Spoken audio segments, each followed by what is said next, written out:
What's up, everybody? Welcome to Game Freak. In today's episode, I'm going to show you how to make money with your vendors and not lose money. So, for instance, let's start out with this Gulpy Energy. First thing you want to do is change that default price. Up them about 50 cents to $1. Don't go overboard. 50 cents to $1 will do.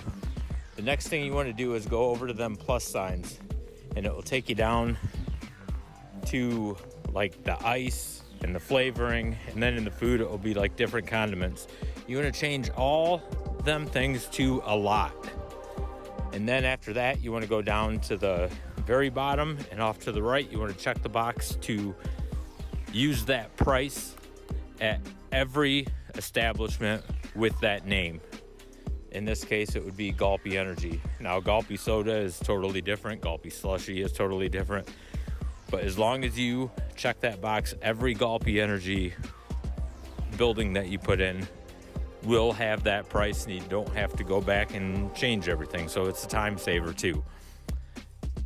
Also, you want to do this with the food. Like I said, you want to go and put a lot on everything, up the price 50 cents to $1, and click that check mark so you don't have to go through that with every building that you put up. When it comes to the drinks and the food places, there's a lot of options for you when you go to open these up. There's so many different food places that you can put in, so many different like drink places that you can put in.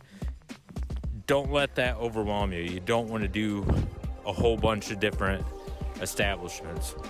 My recommendation, and I found that this is the way I profit all the time on it, only use like 3 of the food places and 3 of the drink places. I know it sounds like it would be a more ideal situation for the customers if you put in tons of variety, but it's not for business on this game anyway.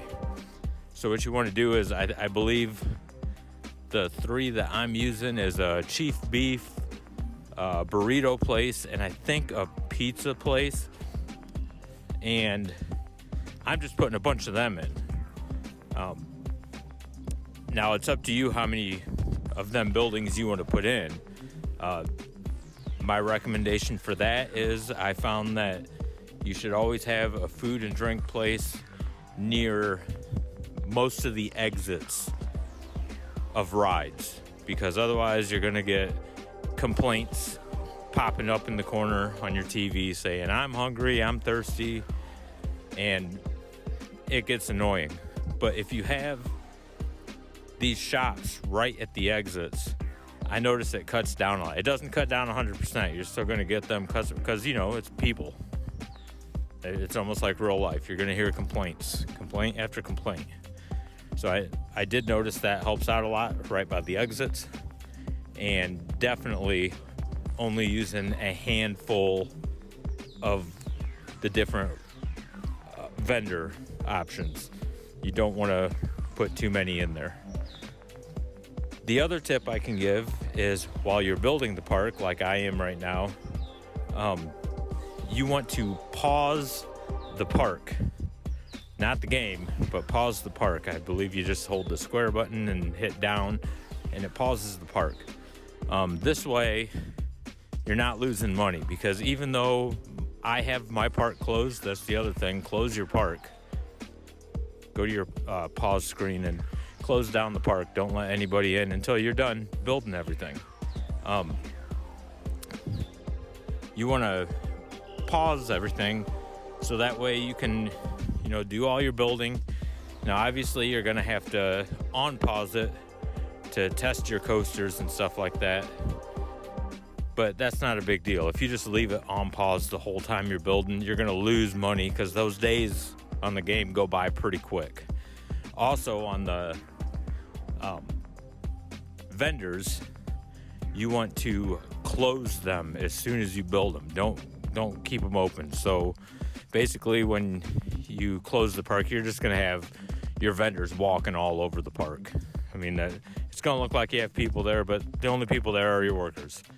So that's the other thing, or tip I can give you. I kind of had to do trial and error and lived and learned, and finally figured it out.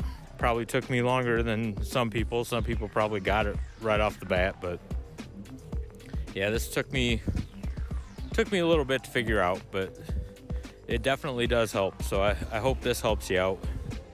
And the next video, I will go over what the pay scales are for, the vendors, the janitors, the maintenance people, the police, all that stuff, because I think there's five different levels of pay that you have to keep raising to keep them happy so they don't bitch or anything. So that being said, I hope this helped out a little bit, and I'll let you take a ride on this water ride that I just recently built.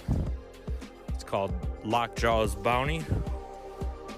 I still have a whole lot of rides to build yet, a whole lot of vendors to put in, restrooms, hotels, restaurants, a lot of trees and flowers to put in. I'm far from being done with this park, so enjoy the ride, and we'll see you in the next video.